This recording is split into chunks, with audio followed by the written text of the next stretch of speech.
Bonjour, good morning, guten Tag. Nous sommes bien heureux de vous retrouver très nombreux sans doute ce matin et nous sommes le lundi 11 novembre 2019. À vous qui nous écoutez d'un peu partout au Togo, en Afrique et dans le monde entier, vous avez le salut de gratitude de toute l'équipe du Club de la Presse. Les techniciens, ils sont aujourd'hui deux, Michel Kokou-Vitogbe-Tomega à la console technique, pendant que Giroud Dakucha enregistre l'émission en son et en image à mettre à la disposition de tous nos compatriotes de la diaspora. Au studio aujourd'hui pour l'animation, justement, Jean-Baptiste Atisso du magazine en ligne Corps diplomatique Togo, bonjour. Bonjour Sas, bonjour à tous les auditrices et auditeurs de Canal FM. Bonjour à ma petite famille. J'ai un souci particulier à une cousine qui est en Allemagne et qui nous suit en ce moment. J'espère que votre cousine n'a pas demandé la perte de sa nationalité dernièrement. Non, elle autre au moins fait exception. Merci à la beaucoup. Règle. Et si vous permettez, le Club de la Presse salue particulièrement vos parents de Sikakonji, cette localité de la préfecture de Yoto. Aliru Moru Chakala, bonjour. Bonjour Sas, bonjour à toutes et à tous. Vous avez arboré un chapeau qui vous va bien ce matin. Merci bien. Comme quoi on peut être kotokoli, porter une belle chemise et assorti d'un joli chapeau. Non, comme d'habitude, c'est pas la première fois de me voir bien m'habiller. Et vous saluez aussi vos parents de la préfecture d'Assoli. Oui, je les salue, un coucou particulier, surtout félicitations au club de la localité Sarah FC qui, à l'entame de ce début de championnat, fait beaucoup de choses comme l'année dernière. Donc, je leur souhaite une très bonne suite. Merci. Nous sommes partis de Sikakonji, nous sommes montés à Bafilo, mais nous revenons à Kouvé, toujours de la préfecture de Yoto. Kouvé qui nous a donné naissance il y a une trentaine d'années, j'arrondis comme ça, à Didier Assogba. Bonjour Didier. Bonjour Sas, bonjour aux auditrices et auditeurs de Canal FM. Bonjour à tous ceux qui nous écoutent à Kouvé, Boli précisément.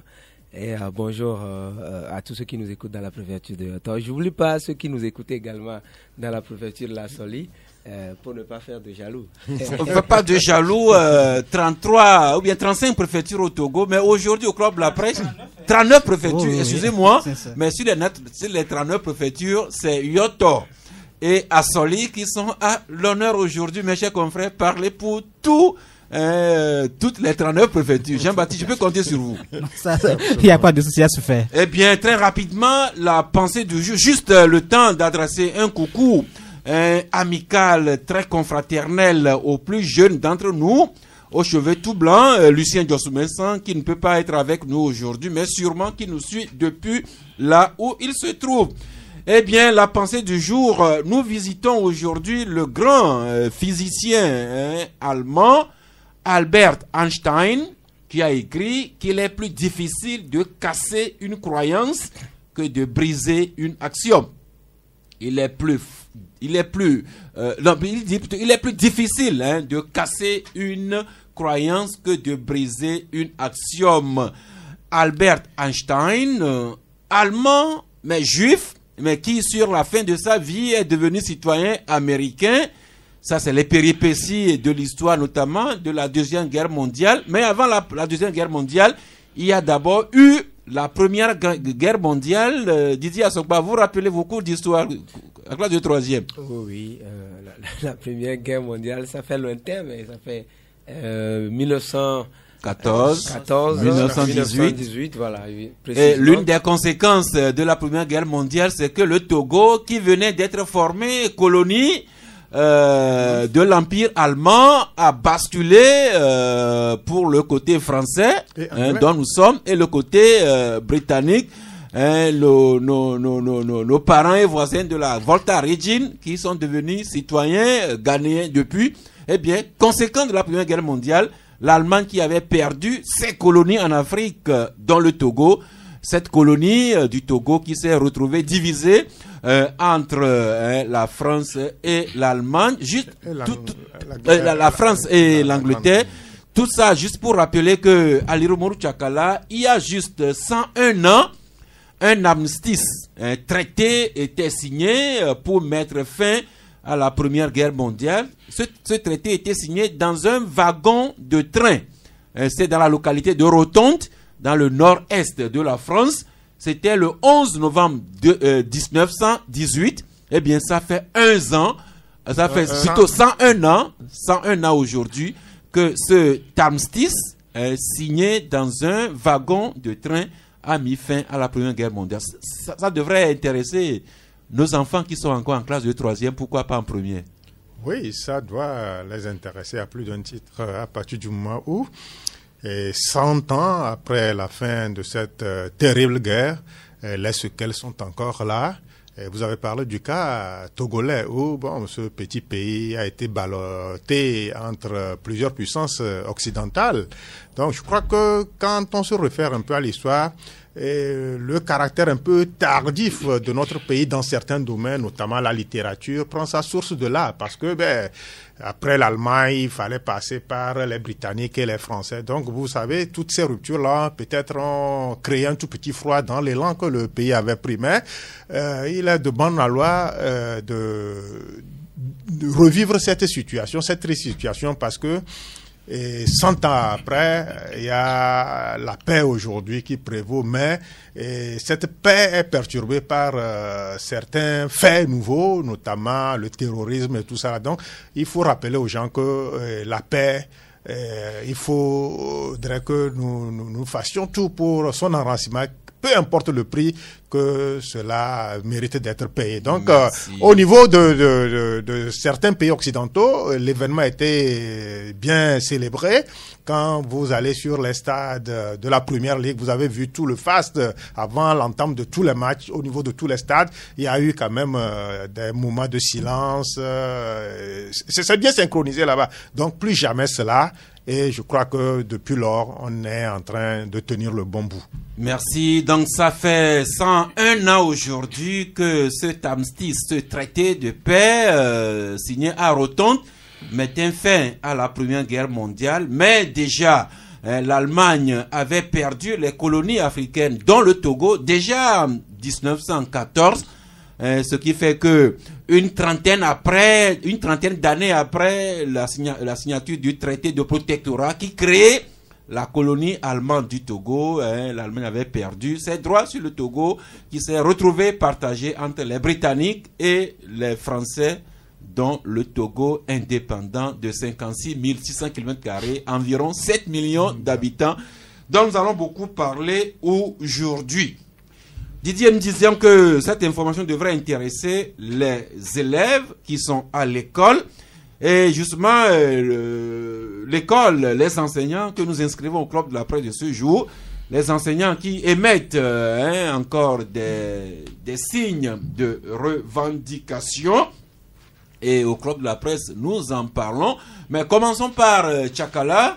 C'est votre journal Courrier de la République. Veut publier intégralement la déclaration que la coordination des syndicats d'enseignants réunis le samedi dernier à Takpamé a fait sortir.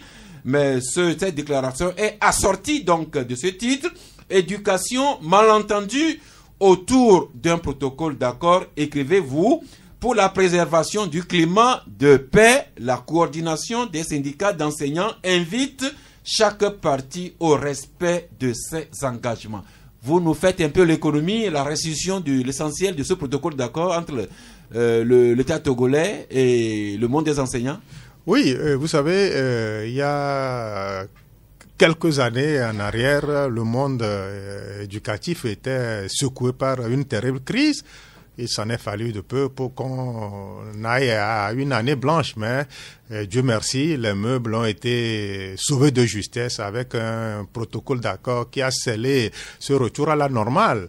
Mais plus de 2 ans après, je crois que la première année a consacré la bonne mise en œuvre de ce protocole d'accord avec les fonds qui ont été décaissés. Maintenant, il reste un autre décaissement de 2 milliards. Mais au regard de certaines situations liées à la bonne santé de notre économie, le gouvernement se trouve dans l'incapacité d'honorer cet engagement comme cela se doit. Mais ils n'ont pas dit que non, cela ne les engage pas.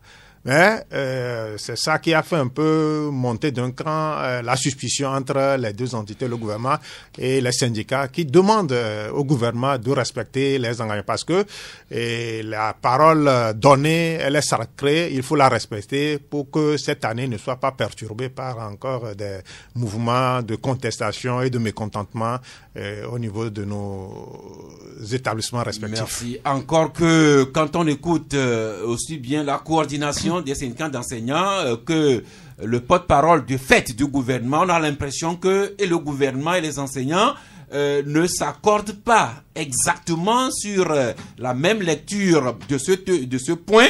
Peut-être que demain nous aurions un connaisseur de la chose pour nous situer là-dessus, mais Didier Assogba, la bataille aujourd'hui, c'est que la coordination des syndicats d'enseignants revient sur ce protocole d'accord, notamment une bagatelle somme d'1 milliard que le gouvernement a payé en 2018 et indexé sur le salaire.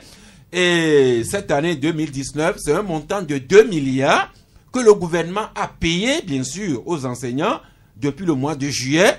Sauf que le gouvernement dit que pour des raisons de tension budgétaire, de problèmes budgétaires, le gouvernement ne peut plus, n'a plus indexé les 2 milliards sur les salaires.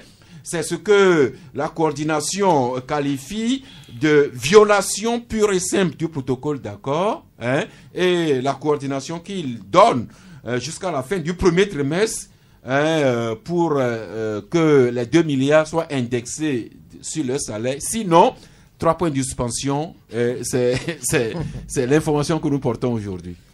Oui, c'est vrai que c'est un problème qui renaît de nouveau, qui n'est pas aussi nouveau que ça, mais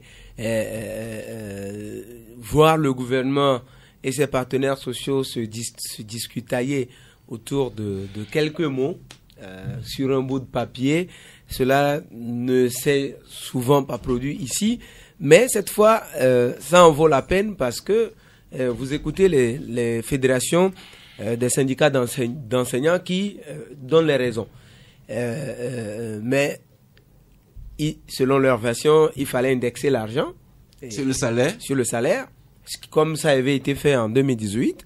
Mais si vous écoutez le gouvernement, il n'est dit nulle part dans le protocole d'accord qu'il devrait avoir une indexation. Mais qu'à cela ne tienne, comme ça avait été fait en 2018, est-ce que cela devrait être automatique en 2019 ?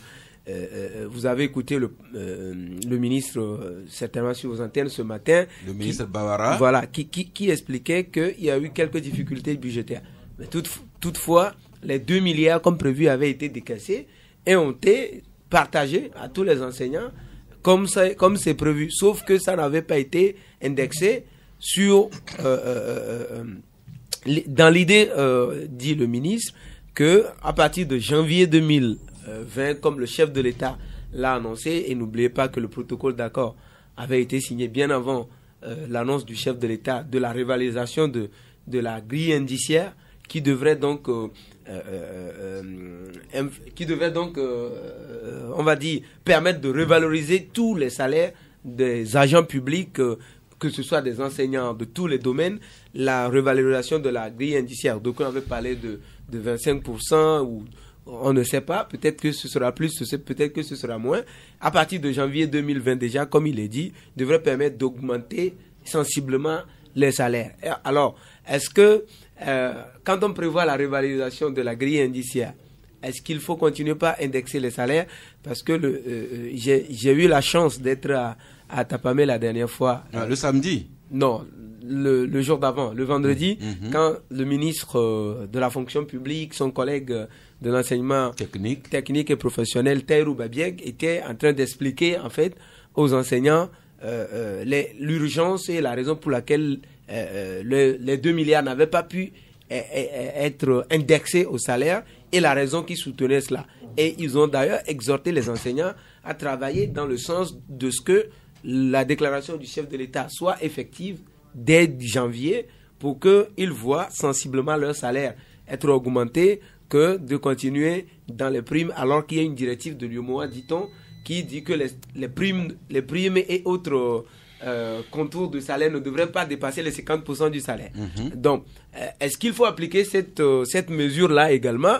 Il a été dit à la réunion que s'il fallait appliquer cette mesure-là, il y a plusieurs enseignants dont les salaires dont les primes sont aujourd'hui à plus de 150% de leur salaire. D'autres, dont ils ont donné des chiffres, dont les primes étaient à plus de 200% de leur salaire. Donc, s'il faut appliquer la mesure de 50%, ça n'avantageait pas les enseignants, vu que les salaires sont bas. Et donc, ils ont été exhortés à travailler à ce que la revalorisation de la grille indiciaire, comme promis par le chef de l'État, soit effective dès janvier, pour que s'il y a une augmentation, ça touche tout le monde, y compris les retraités, et également à ce qu'on continue en même temps de relever les autres défis du secteur. Alors, donc, pour le débat est intéressant. Le débat est ouvert, intéressant, comme on disait. Nous sommes en train de voir si on peut avoir un partenaire social à l'émission de demain pour nous éclairer. Mais le point qu'on puisse faire aujourd'hui, c'est que toutes les parties continuent à accorder foi au protocole d'accord.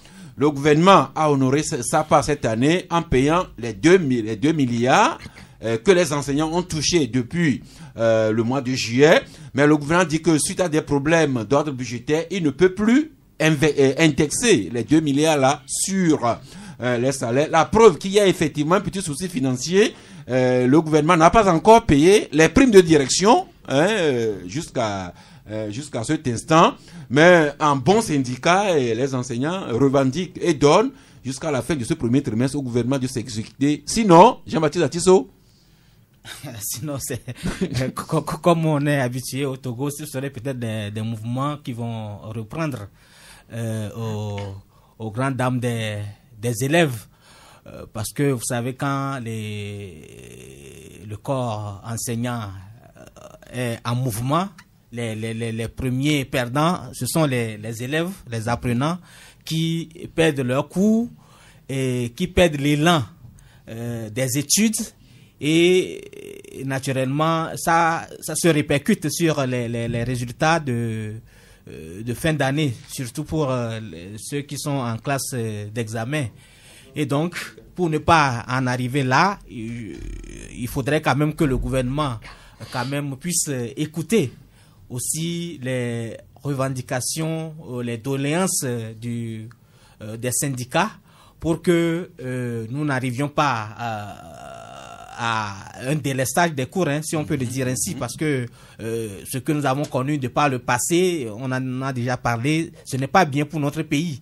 Et avec des élèves qui vont dans les rues, qui manifestent pour réclamer leurs enseignants, tout ça, ça ne nous pas notre pays. Donc il faudrait quand même que l'éducation soit une priorité pour que le pays avance dans de bonnes conditions. Parce que on dit tant vaut l'école, tant vaut la nation, mais ça ne doit pas être un slogan creux, mais il faudrait que ça se concrétise. Il faut vraiment habiller ce slogan. Absolument. En tout cas, la coordination s'est retrouvée le samedi 9 novembre à Takwame, mais déjà la veille, le gouvernement, par ses deux émissaires, Gilbert Bawara de la fonction publique et Taïro Babieg en charge de l'enseignement technique, ont rencontré les partenaires beaucoup plus inclusifs de l'éducation et les conclusions, nous les avons aujourd'hui dans les journaux, notamment Forum de la semaine, qui parle du message de Gilbert Bawara et de Babieg aux enseignants et aux autres fonctionnaires des plateaux. Pour l'essentiel, Tchakala, le gouvernement, par la voix de Babieg et de Bawara, dit que le gouvernement a payé les 2 milliards là, mais le gouvernement veut également résoudre les problèmes des locaux, des infrastructures et même le problème des enseignants volontaires. Et au-delà des enseignants, le gouvernement veut aborder le problème des agents publics d'une façon beaucoup plus inclusive. Oui, je crois que il faut aujourd'hui que toutes les parties s'accordent à privilégier le dialogue. Et le vendredi déjà, le gouvernement a fait sa part. Ils ont essayé d'expliquer un certain nombre de situations. Je crois que avant, on se regardait en chien de faïence, on se jaugeait du regard qui va dégainer le premier et tout ça. Mais je crois qu'il y a un sens de l'anticipation au niveau des syndicats et du gouvernement. Il faut négocier.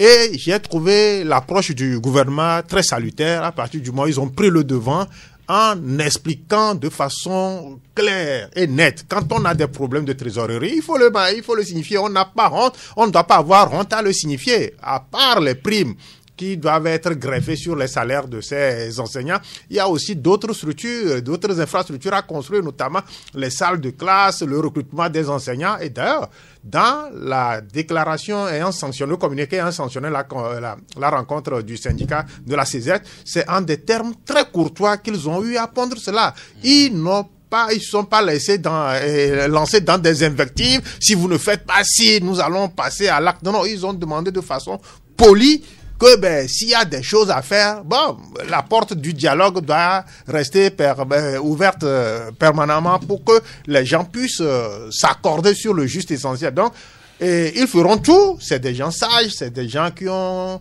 à un moment compris que les débrayages antérieurs ont eu à porter un coup sévère à notre système éducatif. Et maintenant qu'on est en train d'arrimer notre année scolaire à ceux des autres pays, il ne faut pas qu'à un moment, ça flanche à un niveau. Donc, je crois que le dialogue doit continuer. Bawara et son collègue Bagueng ont pris la hauteur, et il faudrait aussi que les syndicats essaient de comprendre que il ne doit pas être ceux-là qui doivent donner le ton tout le temps, brandir la menace que si vous ne faites pas ci, on va faire ça. Il y a d'autres secteurs aussi qui ont des problèmes, mais ces gens-là essaient de se contenir en attendant que l'embellie se fasse. Surtout que à partir de janvier, la promesse du chef d'État de relever la grille indiciaire va aussi avoir des impacts très significatifs sur les émoluments. Et justement, c'est dans la perspective de la mise en œuvre de cette parole présidentielle d'ici à faire partie de janvier 2020 que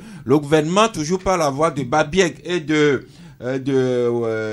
Bawara, le gouvernement a tenu quand même à rappeler certaines choses, non seulement aux enseignants, mais à tous les fonctionnaires, à tous les agents. C'est ce que le confrère Togo Matin résume par ce titre, fonction publique, Gilbert Bawara et ses collègues veulent mettre fin au vice. Et à Takpamé, Bawara aurait déclaré ceci: nous sommes là pour rappeler la nécessité pour les agents d'être assidus, d'être présents effectivement sur les lieux du travail. Non pas de venir déposer leur veste, leur sac et d'aller vaquer à d'autres occupations, mais les agents publics, doivent être présents physiquement pour fournir le travail et les prestations pour lesquelles ils sont payés. C'est un langage de fermeté qui ne dit pas son nom, Didier Assogba. Oui, le message du ministre a été clair, a été vraiment, même de façon assez courtoise avec leurs interlocuteurs, mais il disait des vérités qui sautaient aux yeux. Enfin, personne ne peut dire que c'est un mystère. On connaît aujourd'hui les maux dont souffre notre administration publique, l'absentéisme, le retard, des gens qui désertent les bureaux pour aller faire les affaires, ils reviennent en fin de journée prendre leur sac, leur veste, ils repartent, ils attendent juste le salaire à la fin du mois, et même s'il arrive, même qu'ils soient sur place, mais c'est peut-être c'est les téléphones, d'autres choses, pendant que les usagers sont là, au lieu de les servir, on les nargue même certaines fois. Il faut aller juste dans certains guichets ici, je ne veux pas citer de nom de bureau, mais au lieu que on vous nargue pour tout, vous êtes venu payer votre argent à l'État, mais on vous nargue de tout. Vous devez aller parcourir des kilomètres, chercher de monnaie pour venir avant qu'on ne vous rende le service. Et si vous n'avez pas de monnaie, on ne vous rend pas le service, on vous renvoie. Moi, j'ai fait 4 tours dans un bureau comme ça. Ils ont dit qu'il n'y a pas de... C'est pas courtois envers l'usager. Et en plus, le ministre a rappelé là-bas qu'il lui est arrivé plusieurs fois de recueillir des témoignages directement des citoyens togolais qui sont venus de l'intérieur du pays pour se faire rendre des services ici, peut-être établir une pièce et tout ça. Mais non seulement on leur soutire de l'argent, on ne leur rend pas les services, les gens sont obligés de retourner dans leur village et de revenir plusieurs jours après le rendez-vous qu'on leur donne. Et le ministre dit que entre janvier et mars, il y aura un contrôle dans l'administration publique, donc dans les services publics, un contrôle strict pour vérifier véritablement qui est où, qui fait quoi et comment il le fait. Et puisque le ministre avait déjà laissé entendre que les fonctionnaires ne devraient pas seulement se contenter de leur salaire, mais doivent veiller à ce qu'ils méritent leur salaire. Il a annoncé d'ailleurs qu'il devrait y avoir de modifications au niveau du statut général de la fonction publique. Pour lui, il y a des dispositions qui ne sont pas véritablement applicables dans ce texte-là. Une modification est prévue, mais avant d'y arriver, il y aura des contrôles pour que les agents qui ne rendent pas véritablement le service pour lequel ils sont payés, ils se contentent juste de prendre leur salaire à la fin du mois, ces agents-là en auront pour leur compte. Merci, c'est ce que rappelle également le confrère, le journal Le Républicain Info qui écrit fonction publique, un contrôle strict et rigoureux sera effectué dans les services publics à partir du mois de janvier 2020, en paraphrasant les propos de Gilbert Bahara et de Taïrou Babiek. Bon, voilà le point qu'on peut faire, Didier Assogba. La coordination des syndicats d'enseignants qui se fait entendre. Et sur le protocole d'accord, le gouvernement a payé les 2 milliards cette année, mais payé directement aux enseignants qui ont touché l'argent, même si ce n'était pas indexé sur les salaires. Et maintenant, le gouvernement dit que il y a d'autres priorités que de payer seulement les primes. Et je vous fais cette anecdote sur le sujet. On était là en pleine réunion le vendredi dernier quand un message était envoyé directement au ministre comme quoi un bâtiment scolaire venait de s'écrouler à Blita. Comme pour dire ce qu'on dit. C'est en même temps il faut revaloriser les salaires, payer les primes, mais en même temps il y a des problèmes. Le samedi matin, je faisais mon jogging matinal et à l'école primaire publique de Aflao Sagbado, il y a des salles de classe qui ne sont vraiment que de nom. Voilà le gouvernement qui dit qu'il y a les problèmes des infrastructures et il y a également le problème des enseignants volontaires à résoudre. Et au-delà de l'enseignement, toute la fonction publique qui devra entrer dans le mouvement de la revalorisation de la grille indiciaire à partir de janvier 2020. Mais pour toucher cela,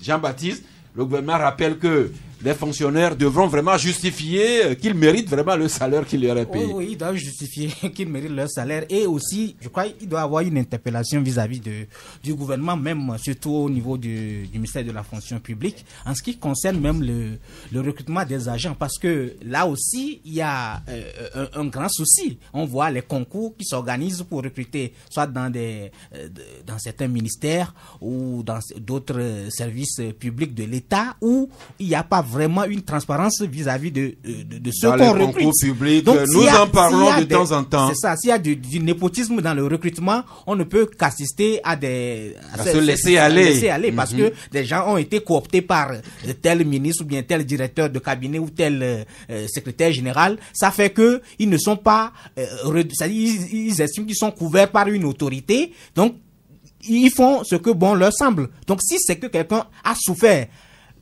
avant d'être admis et recruté sans que personne n'agisse dans l'ombre pour son recrutement, je crois que les gens seront plus rigoureux envers. Vous voulez dire par là que le gouvernement est rattrapé en aval par le laisser aller dans le recrutement de certains agents. Absolument. Ça aussi, c'est un pan des mots qui minent notre administration publique. Merci beaucoup. Et Didier Assogba, et il y a le confrère Forum de la semaine qui est revenu sur certains diagnostics que le gouvernement, par la voix de Bahara, a établi le samedi sur certaines conditions de nos écoles. Oui, il dit que partout dans nos localités, on trouve encore des appartements et des hangars qui abritent des salles de classe. Toutes ces préoccupations, nous devons les régler également. Donc, c'est pour vous dire que même quand ça circule sur les réseaux sociaux, même les ministres voient que des salles de classe sont dans des appartements et des hangars de fortune et des choses. On parle de recrutement également dans la fonction publique. C'est une réalité. Si vous voyez des messages que le ministre lisait la dernière fois aux enseignants, des gens qui lui envoyaient de faire tout pour qu'il passe à des concours et qu'il a dit non. Le micro. Des gens qui envoyaient des messages au ministre de tout faire pour qu'eux ils passent, ils réussissent au concours, et que le ministre a eu le courage de lire publiquement aux enseignants avec qui il avait des réunions, c'est dire que le problème est pris, je veux dire, un peu au sérieux pour que notre administration, si on veut que l'administration soit réellement une administration publique de qualité, et comme nous tous, d'ailleurs, nous reprochons des choses à cette administration-là, il va falloir quand même qu'on accompagne un peu. Là, les enseignants, nous les comprenons, ce sont ils nous ont formés, ce sont nos frères, nos pères, nos amis, et on en a plein, Dieu seul sait combien d'amis on a enseignants. Nous sommes d'accord avec eux, mais comme le ministre Taïrou Babieg leur avait conseillé la dernière fois, il faut privilégier le dialogue plutôt que de privilégier le bras de fer. Merci, c'est le point qu'on puisse faire sur le sujet. Là, en attendant, demain, si nous avons la chance, nous aurons un partenaire social qui est associé au dialogue social, qui pourra nous aider à mieux comprendre le protocole d'accord et les mouvements que les uns les autres pourraient faire. Mais déjà, sur le coup de midi, lorsque vous entrerez en ligne sur le 22 21 33 74 ou bien le 22 20 19 68, si vous avez des éléments à nous apporter sur le sujet, warum nicht, comme diraient nos amis allemands. Mais en attendant, Aliru Mourou Tchakala, rappelons, passons au dossier préélectoral pour rappeler que si la CENI tient son calendrier, à partir d'aujourd'hui, les opérateurs de saisie devront être en formation pour la révision des listes électorales qui s'annonce de façon imminente. Oui, il y a les premières informations qui nous parviennent que la CENI est en train de tenir de façon rigoureuse à son calendrier et qu'au niveau du lycée scientifique, il y a une formation qui est en cours là-bas. Donc ça veut dire que la dynamique est enclenchée et que la CENI veut tenir dans le temps pour que les 3 jours de révision des listes puissent être faits de manière concertée avec une certaine réussite. Donc, je crois qu'il appartient aussi aux partis politiques, aux formations politiques, d'appeler leurs militants, d'appeler leur base à aller se faire enrôler pour ceux qui n'ont pas pu obtenir les cartes lors des dernières élections qui ont eu lieu dans notre pays. Donc, je crois que la CENI veut jouer à fond sa partition, la CENI veut respecter son propre calendrier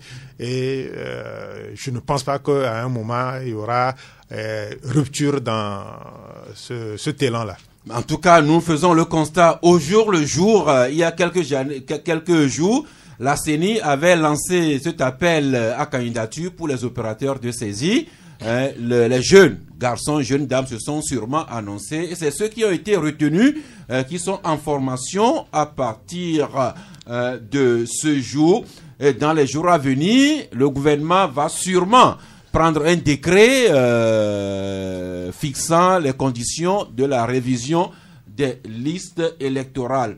C'est cette ambiance préélectorale que le confrère Le Tonnerre résume en écrivant que la Cour constitutionnelle a fixé le cap, la CENI est à point, et puis une autre information qui circule, qui a été réitérée le samedi dernier par la voix de Kondi Charles Madiom Agba, le président, je crois, du comité des sages d'UNI, qui, en français facile et de façon claire, a dit sur les antennes d'une radio que Faure Gnassingbé se trouve bel et bien le candidat naturel du parti uni. Juste une formalité que le sieur Faure Gnassingbé dise oui au cours d'une investiture que le parti organisera. Et puis ce débat, Jean-Baptiste, ce débat sera clos. Donc chaque jour, il y a toujours un nouvel acteur qui annonce que Faure Gnassingbé est le candidat naturel du parti uni. Bon, je crois que nous ne devons pas faire de soucis par rapport à la candidature de Faure, que ce soit le président du comité des sages ou le secrétaire général du parti. Secrétaire exécutif du parti UNIR qui l'ait annoncé pas. Je crois que l'équivoque a été depuis lancé. Oui, l'équivoque a été levé par l'intéressé même, hein, je crois le président Faure quand même, je crois il y a 2 semaines au lancement officiel du rapport de Doing Business, et il a clairement extériorisé à la population. Et si vous suivez ses propos, je crois qu'il a dit clairement qu'il sera candidat et il sera d'ailleurs réélu, parce que quand vous prenez ses propos, on parle du lancement du rapport Doing Business qui est lancé. Ce rapport-là est publié souvent au cours du mois d'octobre. Et quand on est en octobre et le président dit que il ne voudrait pas connaître la honte l'année prochaine et il va falloir qu'on fasse les élections très tôt au début d'année pour qu'ils aient plus de temps pour continuer les réformes. Je crois que il a tout dit. Il est candidat, il a déclaré de façon plus ou moins directe sa candidature et sa réélection même déjà, parce que il se croit président jusqu'en octobre. Il se voit président au mois d'octobre 2020. Donc s'il se voit président, ça veut dire qu'il sera candidat, il sera réélu. C'est ce qu'il veut dire. Merci. Donc en termes voilés à la population. Donc je ne crois pas qu'il y ait quand même à faire de doute encore sur la candidature de Faure Gnassingbé. Juste faire le point, Didier Assogba rappelait que la dernière personne en date qu'on dit Charles Madiom Agba au nom des sages unis, mais avant Agba on a écouté jusqu'au premier ministre comme Selom Klassou, et avant Klassou il y avait le ministre des Affaires étrangères Robert Doucet. Avant, il y a également eu le secrétaire exécutif du parti uni Achole Aklasso. Il y a également les délégués unis. Donc on a pratiquement écouté tout le monde. Maintenant la personne qu'on attend sur le sujet, c'est le concerné lui-même, Faure Gnassingbé, s'il accepte tous ces appels de ses partisans, et sûrement que ce sera connu au cours d'une investiture que le parti uni organisera incessamment. Non, mais véritablement, est-ce que tous ceux qui font les déclarations le font de façon aléatoire ou le font après avoir reçu des instructions, après avoir eu des certitudes sur cette candidature-là? Moi, si vous voyez, il n'y a rien qui trompe. Il n'y a rien qui trompe. On peut pour la déclaration de Achole Aklasso dire que c'est peut-être dans une logique donnée, mais si vous écoutez le ministre des Affaires étrangères qui dit qu'il ne voit pas pourquoi il ne voit pas pourquoi le chef de l'État ne peut pas être candidat en 2020 pour continuer ce qu'il est en train de faire. Si vous écoutez par la suite, le Premier ministre Klassou, on sait à peu près. Si vous écoutez par la suite le ministre Gilbert Bahora qui déclare que si Messi est en forme, est en pleine possession de ses moyens, de ses forces, c'est criminel. Il a dit que c'est criminel que de le laisser sur le carreau pendant qu'on est dans une compétition assez sérieuse, assez disputée comme la Champions League. Donc la Champions League dans ce cas, c'est l'élection présidentielle de 2020 au Togo. Et comme par hasard et au lancement d'un rapport pays du classement Doing Business, le chef de l'État prend la parole et qui dit d'abord en Mina, et ça fait intéressant de l'écouter quelquefois comme ça, que si vous voulez que l'année prochaine. Donc je veux pas avoir honte l'année prochaine. L'année prochaine, comme l'autre disait tout à l'heure, ça fait l'année prochaine dont il parlait, ça fait fin octobre ou début novembre 2020. Et entre-temps, il y a l'élection présidentielle qui a lieu en février. En février ou mars? En février, pour le premier tour. Entre le 19 février et le 5 mars. Pour le premier tour, c'est fin février certainement. Et il dit que l'élection doit avoir lieu rapidement pour que le reste de l'année, il y ait du temps pour faire les réformes. Ça veut dire que le chef de l'État, pour les connaisseurs, ils connaissent, le chef de l'État est véritablement candidat. Tout se fait dans les milieux politiques unis pour que cette candidature soit véritablement actée lors d'une prochaine convention. Et Charles Kondi Agba n'a fait que réitérer, confirmer ce qu'on sait déjà. Et lui, il a juste habillé un peu ce qu'il disait en disant que UNIR ne va pas quand même ne va pas imposer sa volonté au chef de l'État, mais que le chef de l'État sera quand même investi et qu'il lui reviendrait de faire le choix. Sur ce sujet, depuis longtemps, nous disons dans ce studio que au village, on dit que c'est de la bouche des enfants qu'on apprend certaines grandes nouvelles. Évidemment. Et de plus d'enfants s'expriment sur le sujet. Le concerné, nous aurons peut-être le privilège de l'écouter lui-même. Alors tout ça nous ramène au fauteuil présidentiel que présente le confrère Togo Nigban comme Togo Nigban qui écrit fauteuil présidentiel, ce topium. Et il y a des candidats qui s'annoncent pour occuper ce fauteuil. Alors un nouveau nom qui transparaît aujourd'hui dans les colonnes de le confrère Liberté qui écrit présidentiel de 2020, Kakonou Boukpo, professeur Kakonou Boukpo, sollicité par la C14 ou ce qui reste de la coalition C14. Voilà, Jean-Baptiste, le nouvel élément, Kakonou Boukpo, sollicité par la C14 pour être son candidat, pendant que des candidats naturels s'annoncent ici et là. Certains sont déjà investis et dans le même temps il y a des acteurs avec en tête Monseigneur Philippe Podro qui continue à rechercher l'oiseau rare pour être le candidat de l'opposition.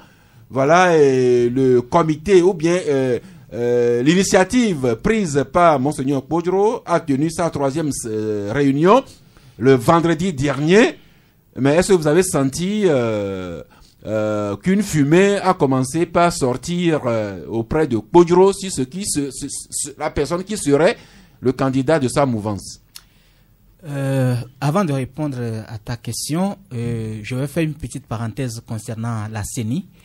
Et je crois que c'est par un courrier que le président de la commission a signifié au ministre des enseignements, oui, enseignants primaires et secondaires de la mise à disposition de certaines classes pour le processus de révision des listes électorales. Pour la révision des listes électorales. Mais mon inquiétude se situe à ce niveau en ce qui concerne la révision, parce que je ne sais pas pour l'instant si les gens iront aux élections de 2020 avec les cartes de 2018 ou les cartes de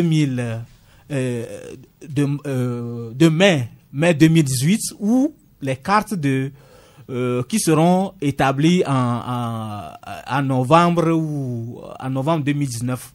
Parce que il y a trois types de recensement qu'on a eu à faire dans notre pays. Maintenant, avec quelles cartes les électeurs togolais iront aux élections de 2020? Je pense que le décret présidentiel qui nous situera sur la prochaine opération de révision électorale nous situera là-dessus. Oui, cette préoccupation, je crois que bon nombre de Togolais ont cela dans leur cœur. Parce que quand on a 3 recensements, je ne sais pas réellement, et dans 3 jours... Il y a eu un recensement en 2000... pour les élections législatives 2018, il y a eu une révision pour les élections municipales de juin dernier. Et maintenant, on parle encore de révision. Maintenant, quand on révise, est-ce que les gens iront effectivement aux élections de 2020 avec quel type de carte électeur? Je crois que la question mérite d'être posée à la CENI pour ce qui concerne la durée de cette révision qu'ils annoncent. Maintenant, revenant à votre question concernant la sollicitation de le souhait de candidature que Monseigneur Podro et ses amis auraient aimé avoir pour réussir l'alternance en 2020. Oui, je crois que la question est une question vraiment délicate dans la mesure où aujourd'hui la constitution togolaise qui a été révisée en mai, le 8 mai dernier, qui a acté un scrutin présidentiel à 2 tours, mais le contexte togolais mérite d'être étudié à fond. Ce n'est pas parce que on a un scrutin à 2 tours qu'il faut positionner des candidats, vous m'excusez, en désordre. Parce que en le faisant, on donne plus de chances au candidat du pouvoir de remporter facilement. Si on sait que les voix seront émiettées, alors il faudrait quand même que l'opposition se concerte, même s'il doit y avoir 2 ou 3 candidats de la part de l'opposition, il faudrait réellement qu'il y ait une concertation pour que des deals soient noués au sein de ces 2 ou 3 candidats que l'opposition aura à positionner, afin qu'ils puissent faire des campagnes, même déjà lors des campagnes, que ces campagnes se fassent bras dessus, bras dessous, et des contrats.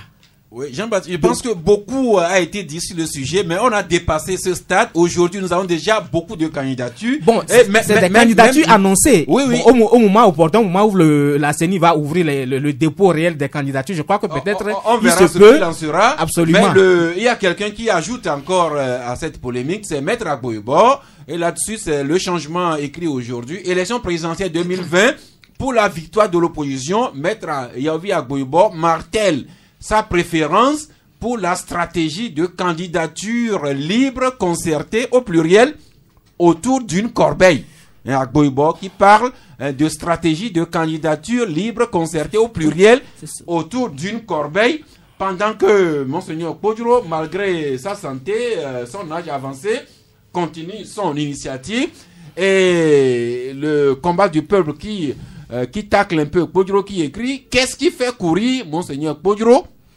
Dans le même temps, Fabre, déjà annoncé, investi comme candidat, et le combat du peuple trouve que Fabre court dans un bateau en rade. Donc ça, c'est des informations que nous savons déjà. Et si vous le voulez, on va maintenant les candidatures s'annoncent et s'investissent par là. Mais il y a des gens qui continuent à revenir sur les conditions de meilleure transparence, de meilleur organisme de ces élections. Et là-dedans, justement, Alirou, votre journal écrit que pour la présidentielle 2020, Agboyebo et Agboyome font monter le mercure. Oui, depuis quelque temps, le ton semble avoir changé quand on écoute soit Agboyebo ou soit Agboyome. Vous savez, ils sont très présents par des interviews, par des déclarations, et ils ne font pas du tout cadeau au pouvoir en place.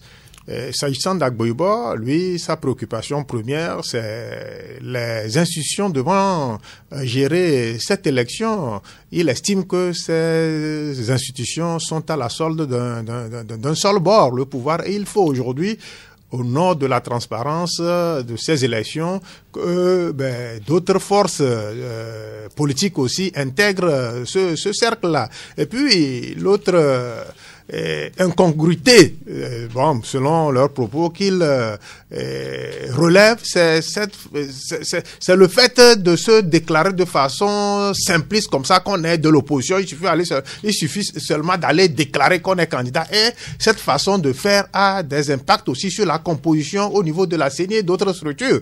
Donc, eux, ils veulent que tout ça, là, ça soit assaini avant que, on aille à ce grand rendez-vous. Maintenant, s'agissant de l'autre fils du Yoto, Agboyome, et lui, franchement, il fait monter le mercure au niveau du parti au pouvoir, avec des attaques en règle, avec des analyses d'une rare pertinence. Rappelons que Agboyome Kodjo lui-même est annoncé candidat. Il a annoncé dans son parti à cette élection présidentielle. Oui, il a annoncé candidat, mais seulement que le ton jadis modéré dont on lui connaît a maintenant changé. Il est toutes les fois à l'offensive, il tacle comme bon lui semble le pouvoir.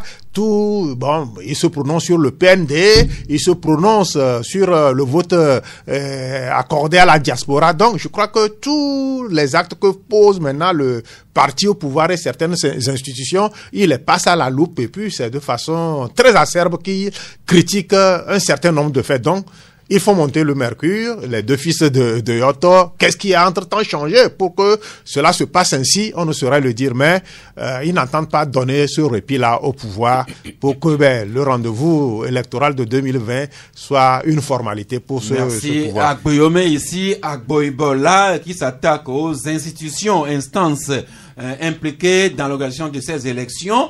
Une autre institution également est de poids dans l'organisation, surtout la proclamation des résultats. D'abord, la recevabilité des candidatures et la proclamation des résultats définitifs, c'est la Cour constitutionnelle. Et Didier Assogba et la Cour constitutionnelle qui se retrouve au centre d'une polémique un peu allumée par l'ANC. Tout est parti d'un courrier que la Cour constitutionnelle a envoyé aux partis politiques, dont l'ANC portant sur l'organisation d'une instance de la Cour suprême, et le parti ANC a répondu sèchement au président de la Cour constitutionnelle, et l'ANC a également écrit au PNUD, qui est partenaire dans l'organisation de ce que la Cour constitutionnelle veut faire. C'est ce que Liberté rappelle aujourd'hui. Appui du PNUD à la Cour constitutionnelle, version Abdou Assouman, l'ANC trouve la démarche inopportune et appropriée.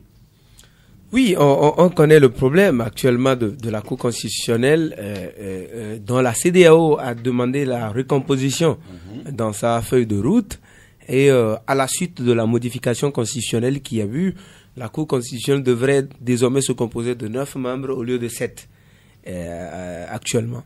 Et sur ces 7-là, on sait l'Assemblée devrait élire 2 personnes, le Sénat 2 personnes, et les avocats, la faculté de droit à l'université et le chef de l'État également devrait nommer certains membres. Donc, mais le problème qui se pose actuellement, c'est que si on a pu exécuter l'essentiel de la feuille de route de la CEDEAO, le problème de la Cour constitutionnelle est un problème assez profond actuellement.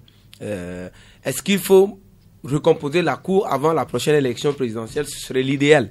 L'idéal parce que ça donnerait confiance aux acteurs en compétition pour ce scrutin-là. Mais actuellement, il se trouve que même si on veut recomposer la Cour constitutionnelle, il y a un sérieux problème. Le sérieux problème, c'est l'inexistence du Sénat à l'heure actuelle.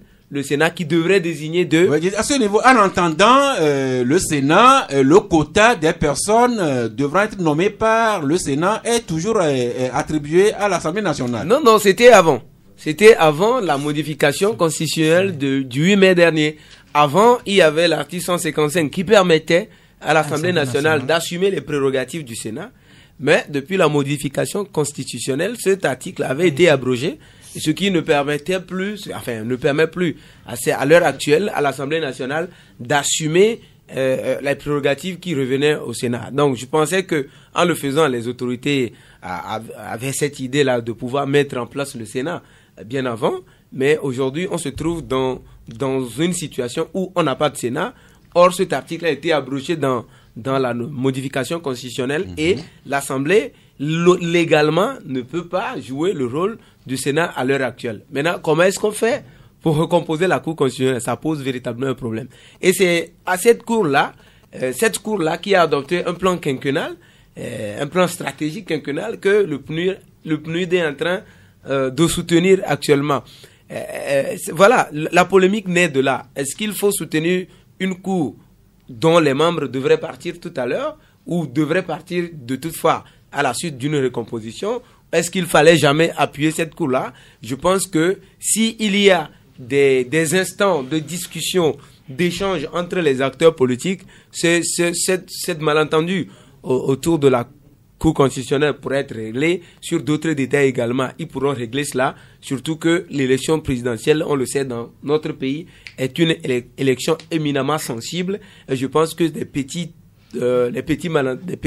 problèmes comme ça devraient être discutés au sein de la classe politique. Je pense on peut organiser quelque chose, pas forcément comme les gens l'appellent, pas un dialogue de façon folklorique, mais on peut lors des échanges entre les différents acteurs, parvenus à un consensus. Il faut rappeler qu'entre-temps, le président de l'ANC a écrit au chef de l'État pour souhaiter une rencontre et aborder des sujets dont celui-là, la coalition, la C14 avait fait la même démarche. Tout ça n'a pas beaucoup prospéré.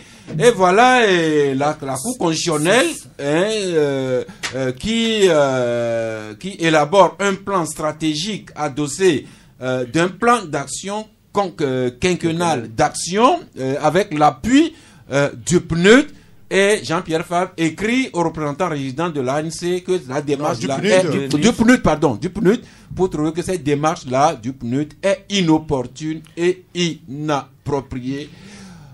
Oui, Jean-Baptiste? Je crois que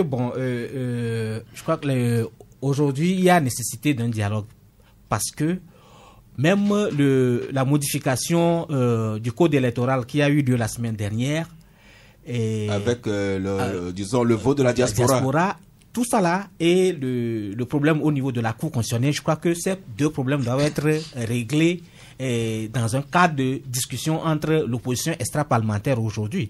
Parce que vous ne pouvez pas... Entre l'opposition extra-parlementaire et le pouvoir. Parce que on est à moins de 6 mois des élections. Si on doit s'en tenir au communiqué de la Cour constitutionnelle qui nous rappelle que le scrutin doit avoir lieu entre février et mars, je crois que on est à moins de 4 mois même de ce scrutin. Cela veut dire que les modifications ne peuvent pas se faire unilatéralement entre ceux qui sont à l'Assemblée et le pouvoir. Ça doit intégrer tous les acteurs politiques, d'où la nécessité d'un dialogue ou bien d'un cadre de discussion entre les partis parlementaires ou extra-parlementaires et les autres qui sont de l'opposition extra-parlementaire, j'allais dire. Donc, c'est une nécessité. Il y a encore des gens qui disent la façon dont ils ne sont pas d'accord sur les choses. Mais il y a un autre, même s'il ne parle plus depuis quelques semaines, le confrère Nouvelle Opinion nous le rappelle. Nouvelle Opinion qui écrit: démocratie à l'envers. Pendant que les autres travaillent pour un scrutin transparent et apaisé, le PNP, lui, rêve d'une alternance insurrectionnelle. Ça veut dire que on parle d'Agboibo, de ses propositions, on parle d'Agboyomé, on parle de Jean-Pierre Fabre. Mais il ne faut pas oublier non plus Alirou Tchakala, qui est un acteur comme le président du PNP, qui lui ne s'inscrit pas du tout dans la démarche d'une prochaine élection présidentielle. Non, mais je crois qu'on ne peut pas refuser à Tiki, à Tchadam et à ses lieutenants de penser la chose politique au Togo comme ils le veulent ou comme ils l'entendent. C'est des gens qui sont dans une logique et c'est des gens qui veulent assumer jusqu'à fond cette logique. Est-ce qu'elle est porteuse? Est-ce qu'elle n'est pas porteuse? Ça, ils restent ancrés dedans, ils restent droits dans leurs bottes.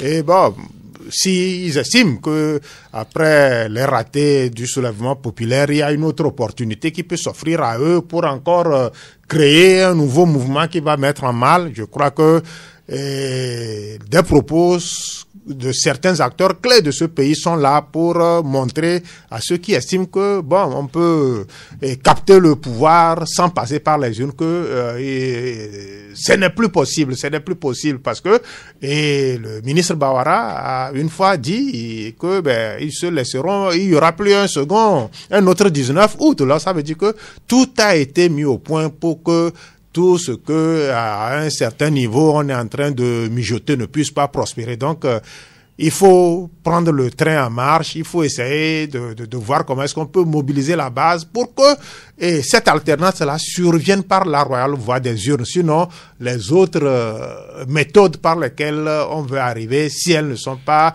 démocratiques, je ne pense pas qu'elles pourraient prospérer actuellement. Merci. Mais il y a aussi le média en ligne Africa Rendez-vous qui écrit une dépêche que le PNP croit encore à un renversement pacifique du pouvoir. Comment ça va se faire? Nous vous en parlerons en temps opportun. Ces questions ont beaucoup pris notre temps, mais on n'a pas le temps d'aborder les questions d'ordre économique. Mais il y a quand même eu 2 informations importantes la semaine dernière. D'abord, le groupe industriel Dangote qui va arriver chez nous ici et prendre de nos phosphates pour fabriquer des engrais. Et également Dangote qui va fabriquer du ciment jusqu'à 1,5 million tonnes par an avec notre clinker. Et puis la semaine dernière, nous avons également appris que le gouvernement vient de céder 51% du capital de nos Togo Télécom, de nos télécoms à un groupe étranger. Juste un petit mot là-dessus, Jean-Baptiste. Oui, je crois que le dernier sujet m'intéresse, la privatisation de Togo du secteur des télécoms. Je crois que on doit quand même être un peu plus sérieux en ce qui concerne les privatisations tous azimuts auxquelles nous assistons. Si le gouvernement peut se permettre de privatiser une société de téléphonie, je ne crois pas, on ne nous a pas quand même dévoilé les tenants et les aboutissants, mais je crois que ce n'est pas une bonne chose dans la mesure où il y a à peine un an où on nous a dit que Togo Télécom a des problèmes et qu'on est en obligation de fusionner avec Togocel. Et on fusionne, ça ne dépasse pas 2 ans. Et puis maintenant on dit que c'est une société étrangère qui viendra prendre la relève. Cela suppose que peut-être il y a une sorte de mauvaise gestion qui ne dit pas son nom. Et là, je crois, avec cette privatisation, c'est des emplois qui vont encore être sautés dans notre pays. Et cela ne s'arrête pas là. Tout ça là, ça frustre, mais je ne sais pas si le gouvernement en est conscient ou pas, ou ces privatisations ont lieu devant le Premier ministre qui ma foi, s'égosille, ça ne dit rien, et on annonce encore d'autres privatisations, surtout des banques, et BTCI et UTB, alors que d'autres ont déjà cédé leur capital à des investissements étrangers, notamment Bia Togo, qui a été cédé au groupe marocain Attijari Wafa Bank.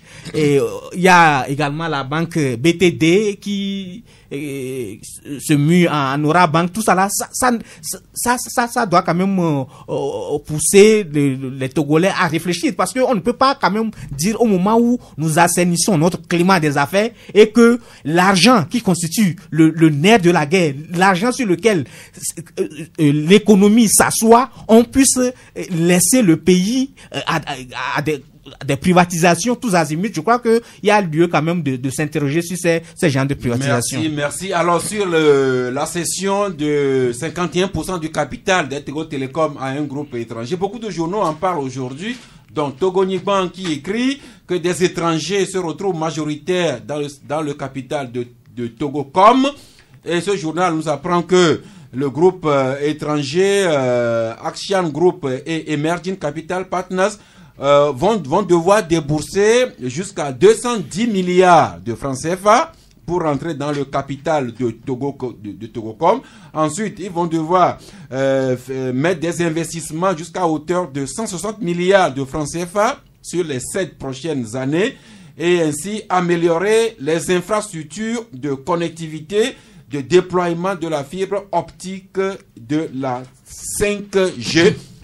Faute de temps, on ne pourra pas en parler beaucoup plus, mais peut-être que les questions ou les interventions de nos amis auditeurs pourront nous y amener. Eh bien, c'est déjà parti sur le 22 21 33 74 ou bien le 22 20 19 68. Je rappelle juste qu'on a parlé du monde de l'enseignement et de la sortie des ministres Bawara et Babiek sur les appels, exhortations au monde de la fonction publique.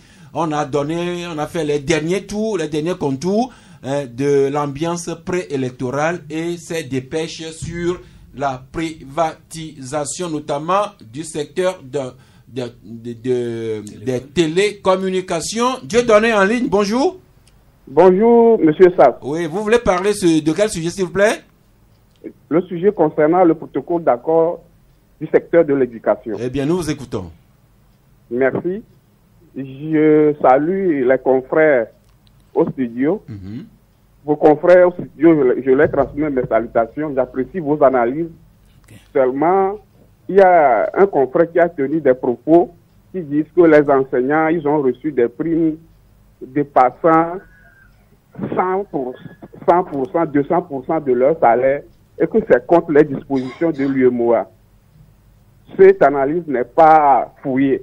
Donc, je pense à ce que le monsieur s'approprie le statut général de la fonction publique et le protocole d'accord et ils voient ce que le gouvernement fait avant d'en parler. Je m'en tiens à ça. Merci beaucoup. Vous avez la vraie information à nous donner là-dessus? Oui, c'est pourquoi il dit que les enseignants aujourd'hui ont des primes qui dépassent 100%, 50%. 100%, 50%, 200% de leur salaire. Il faut même aller au niveau des finances. Si vous permettez, comme le confrère est encore en studio, Didier Assogba, vous voulez bien nous rappeler ce que vous avez dit sur ce point-là? Dieudonné, ce n'est pas moi qui le dis. Je dis que c'est ce que le ministre de l'enseignement technique et de la formation professionnelle avait exposé, chiffre à l'appui la dernière fois. Il a cité des enseignants il a pris des exemples comme ça, par catégorie A1, catégorie A2, catégorie C, B, voilà. Il a pris des exemples qu'il a donnés, des gens dont les salaires étaient dérisoires et que dès qu'on décaisse une prime et qu'on partage à tous les enseignants, on va pas quand même les laisser de côté parce que entre-temps, leur prime a dépassé le salaire peut-être de 100% ou de un peu plus. Donc, à chaque fois que les primes viennent s'ajouter au fil des années, alors que parce que la grille indiciaire est restée telle, les gens ont un salaire de base peut-être de 50 000 ou peut-être de 40 000, mais aujourd'hui, ils sont au-delà de ça, ils sont peut-être à 80 000, 90 000, 10 000 aujourd'hui, salaire et prime y compris. Mais ce que le ministre a exposé, moi je ne fais que rappeler. Peut-être que M. Dieudonné a des preuves pour démentir ce que le ministre a annoncé. Nous sommes bien, merci. Je l'ai dit déjà, demain, nous pourrions avoir un acteur impliqué qui nous en dira. Mais pour le moment, nous passons à Niak Blodjoro. Bonjour. Monsieur Niak Blondjoro qui est parti et qui va sûrement... oui, bonjour. Oui, bonjour. Rodrigue. Oui. Eh bien, vous voulez intervenir sur quel sujet? Juste vous dire bonjour aujourd'hui, puisque j'ai pris en retard l'émission. Merci. Donc, à vous dire bonjour, courage à tout le plateau. Merci. Et vous dire que vraiment, ce que vous faites comme boulot, un boulot vraiment salvatrice et exceptionnellement... Bravo. Merci, merci de nous saluer. Merci surtout d'être gentil, de laisser la place à ceux qui sont déjà en ligne. Peut-être que ce que Dieudonné dit, vous savez, dès qu'on parle de chiffres, ça suscite toujours des polémiques. Bon, Didier nous rapporte ce qu'il a entendu de la bouche des ministres. C'est le droit de notre ami Dieudonné de ne pas être d'accord, sauf que il nous apporte des preuves contraires. Alirou, en entendant le prochain auditeur? Non, il faut désormais que on pense certains actes avant de les poser, parce que c'est vrai, il y avait la pression des enseignants, il y avait l'année scolaire et académique à sauver. Donc, on y est allé sans penser à certaines dispositions réglementaires. Donc, pour apaiser un peu la tension, on est allé c'est avec du recul qu'on s'est aperçu que il y a eu des choses qui n'ont pas été faites dans les règles de l'art. Il faut corriger. Il faut corriger. Merci maintenant, beaucoup. la manière de corriger ça, est-ce que c'est la bonne? Merci. Comme l'a dit depuis Avedi, bonjour. Bonjour. Oui. Je salue le plateau. Nous vous saluons aussi. Vraiment, je vais aborder le sujet des syndicats et le gouvernement. Mais le ministre, franchement, sa manière d'expliquer les choses aux syndicats, ça m'étonne. On dirait que c'est maintenant qu'ils ont remarqué qu'il n'y a pas d'établissement et c'est maintenant qu'ils ont remarqué qu'il n'y a pas assez d'enseignants pour recruter. Mais pourquoi au moment où ils discutaient avec les syndicats, ils n'avaient pas évoqué ce problème? Alors qu'ils avaient promis qu'ils vont leur payer leur prime dans cette année. Et c'est maintenant qu'ils évoquent le problème. Et le gouvernement a effectivement payé les primes cette année, monsieur. Pardon? Le gouvernement a payé les primes cette année. Et il réclame quoi maintenant? Oui, en fait, il réclame qu'on l'indexation dont on parle, c'est-à-dire que les primes, au lieu d'être primes, doivent être indexées au salaire. C'est-à-dire que ça s'ajoute automatiquement au salaire. Ce que le gouvernement dit. Quand ils discutaient, ils sont attendus. Ce n'est pas le moment de dire des choses qui vont encore envenimer la situation. ils n'ont qu'à être conséquents d'eux-mêmes. C'est pas bien. Merci. Mais Alirou, vous avez tenu quand même à préciser que ces derniers temps, on note quand même certaines courtoisies dans les propos aussi bien des représentants du gouvernement que du monde enseignant, même si chacun reste ferme sur ses positions. Non, les deux entités se respectent. On ne voit plus ces langages enflammés, ces invectives, ou si vous ne faites pas ci, on va faire descendre la foudre sur vous. Donc, les deux parties sont en train de comprendre que c'est par le dialogue qu'on peut sauver ce protocole d'accord. Merci. Nous passons à l'ami Kokou. Bonjour. Bonjour, monsieur Sass. Oui, vous voulez intervenir sur quel sujet? Je voudrais intervenir sur la sortie de le ministre Charles Kondji. Il avait dit hier sur une radio concert. Vous voulez parler, vous parlez directement dans votre micro, s'il vous plaît. Ok, je salue d'abord le plateau. Bon, concernant l'émission que le ministre Charles Kondji a animée hier, oui. Vous avez pris seulement le côté politique dans tout ce qu'il a dit. Et moi, j'étais surpris de ce qu'il a dit. Si je compare au côté social, il a touché le centre Sylvanie Solitio. Et il disait que c'est le centre de référence au Togo. Mais je me pose la question, comment est-ce qu'on peut aller dans un centre de référence et on n'a pas de scanner? En quoi est-ce qu'on parle de centre de référence? Parce que lui-même l'a dit qu'on convoie des gens depuis le nord jusqu'à Lomé. Mais si quelqu'un doit faire le scanner au nord et qu'il n'a pas au nord, il vient au centre de référence et qu'il ne trouve pas de scanner aussi. Parce que le centre est le centre de référence.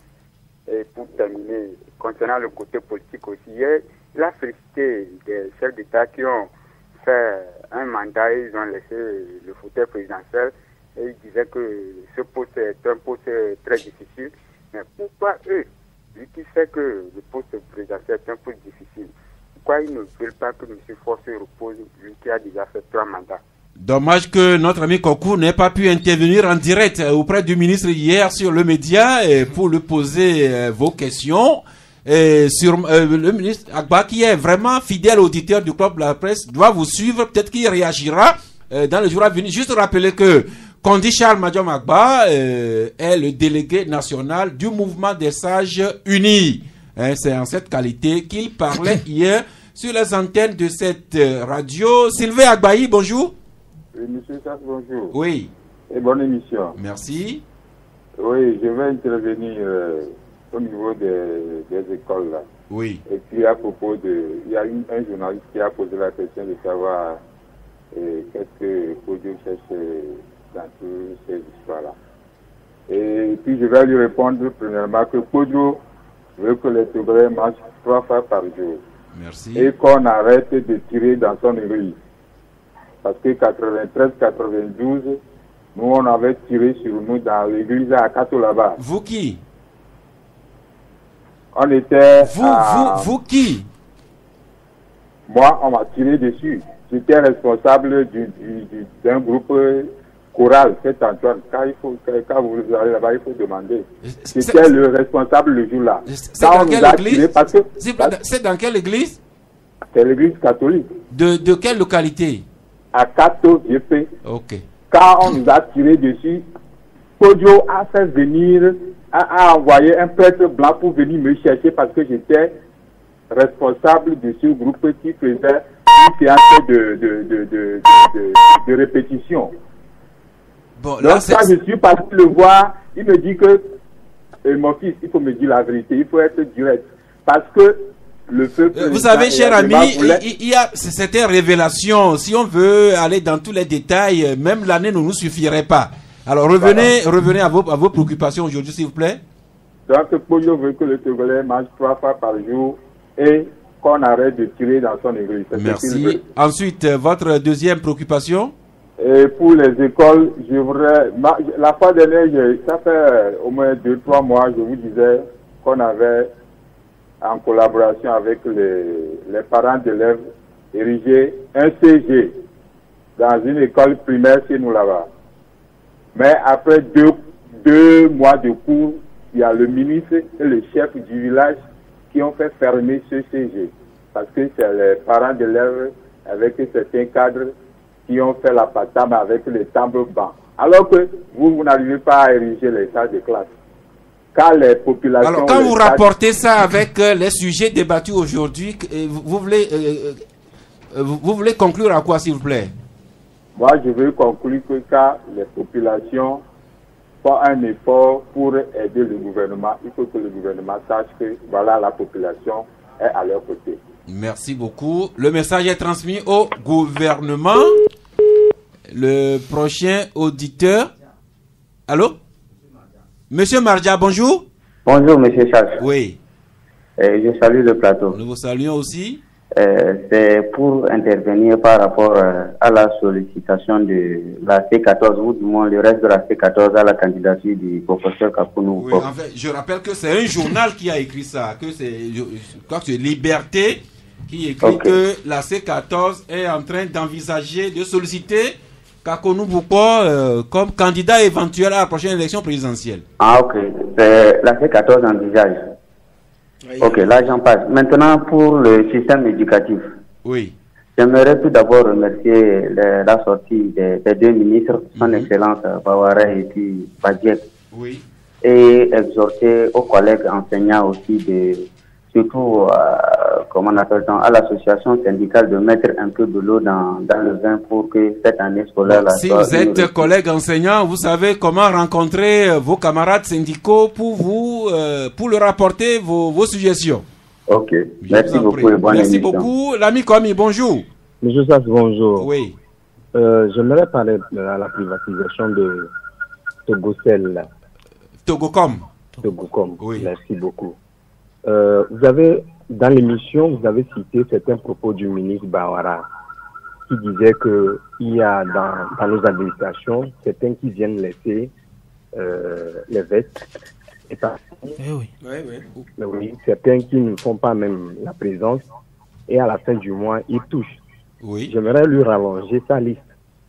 Il a oublié de préciser que à Togocel et Togocom, c'est le népotisme, c'est le militantisme. Vous vous rappelez que ça soit 2010, 2015, ce sont les deux sociétés de l'État qui font plus de campagne pour le pouvoir. Vrai ou faux? Non, et aujourd'hui... C'est vous qui dites-nous toujours. Nous sommes, comme vous qui êtes les journalistes, vous ne voulez pas nous le dire.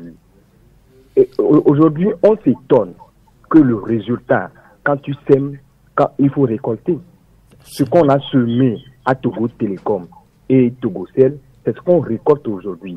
Et moi, j'attendais que ça serait l'opportunité pour le gouvernement de sanctionner ceux qui ont fait la mauvaise gestion. Et bizarrement, on laisse ceux qui ont fait la mauvaise gestion et on vend le reste aux étrangers, oubliant que dans ce pays, on faisait la promotion de la consommation locale. Je veux bien savoir que, par exemple, si on donnait un appel d'offres national, dont on ne peut pas acheter des actions là, il ne pouvait pas avoir d'autres Togolais qui vont... Vous voulez dire que on paie aujourd'hui dans le secteur des télécoms des pratiques peu orthodoxes en matière de gestion, c'est ça? Merci d'avoir compris. Merci beaucoup, l'ami Komi, d'avoir éclairé nos lanternes. Nous prenons le dernier auditeur aujourd'hui. Monsieur Maglo, bonjour. Assas, bonjour. Oui. Bonjour à tout le plateau. Merci. Bonjour. Si ce que le journal Alternatif écrivait à propos du positionnement éventuel du professeur Kakou, si c'est vrai, si c'est réellement en vue, je voudrais seulement leur dire qu'ils sont encore en train de faire fausse route. Je rappelle juste que c'est le confrère Liberté qui écrit aujourd'hui, présidentielle 2020, Kakounou Boupo, sollicité par la C14. Ah, c'est un souhait en quelque sorte pour lui. Oui. Enfin, vous pouvez lire l'article à la page 6 et vous approprier tout le contenu. Je voudrais qu'ils enlèvent ça de leur tête. Parce que professeur Boupo, bien qu'adulé par beaucoup de Togolais, et il n'a pas bonne presse auprès du pouvoir. Et ça, je crois que le pouvoir ferait tout.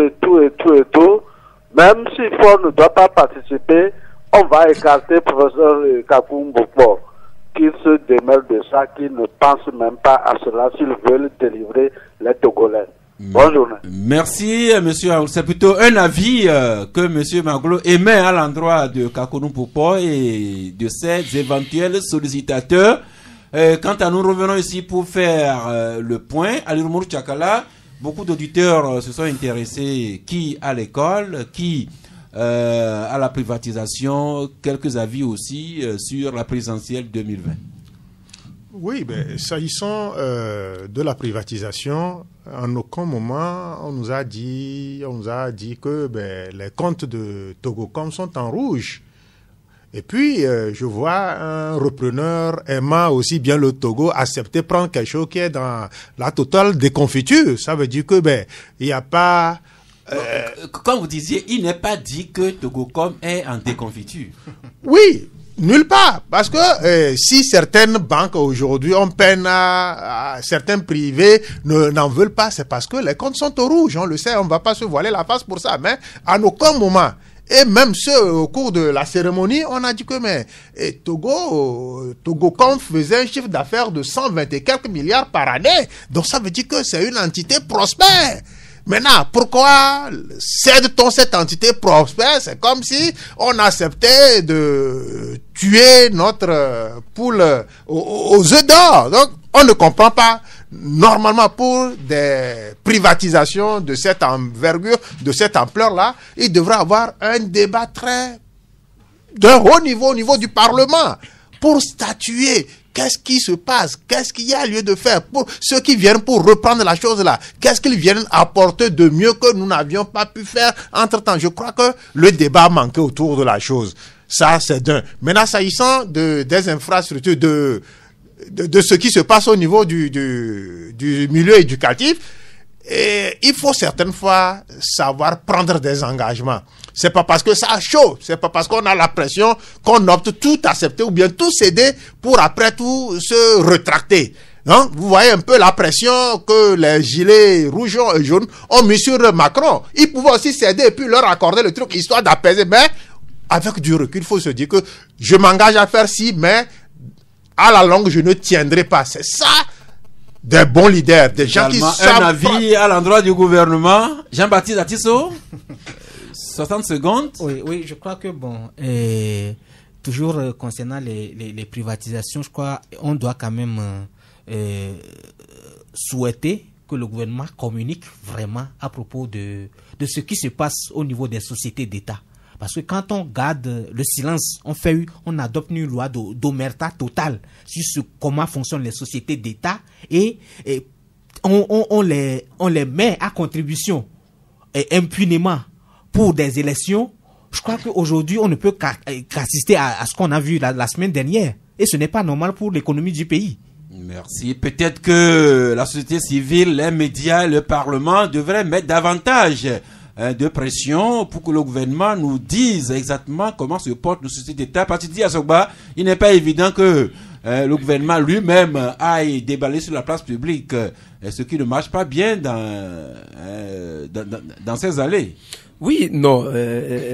Surtout le gouvernement togolais qui est un gouvernement qui fait dans la rétention de l'information. C'est d'ailleurs ce qu'on leur reproche d'habitude, et de ne pas communiquer sur ce qu'il fait.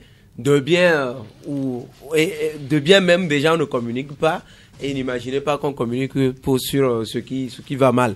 J'ai été content, moi, d'avoir appris l'arrivée ici de Dangote pour implanter deux usines chez nous, mais j'ai été peiné quand même pour Togocom, peiné que nous ne pourrons pas nous-mêmes assumer notre communication, encore que Togo Cellulaire faisait le grand job et que c'est l'autre entité qui posait véritablement problème. On aurait pu, comme les uns les autres l'ont dit, poser un débat un peu national pour arriver à peut-être continuer à garder cette société-là, mais à la gérer de façon vraiment orthodoxe. Mais ce n'est pas le cas aujourd'hui, c'est privatisé. Tout ce que nous allons souhaiter, c'est que les repreneurs ne nous soumettent pas au même supplice que ce qu'on connaît déjà. Si ceux qui viennent vont venir faire comme ou faire pire que ce qu'on vit déjà, ça va être véritablement du gâchis pour nous. Merci. Bon, cette société, on ne parle pas encore de ça, de son éventuelle privatisation, mais nous les médias, nous en parlons de temps en temps. C'est la Togolaise des eaux. La TDE et Corée de la République écrit justement aujourd'hui à la page 6, destruction des infrastructures la TDE dans le très mauvais rôle, avec des illustrations à l'appui, mais on ne pourra pas commenter ça, Tchakala, même si je vous sens vraiment tenté. Allez-y directement à votre carton de fin d'émission. Là, je vais donner un carton ruissant à la TDE. Non, le carton, c'est sur un sujet qui n'a pas été évoqué ici.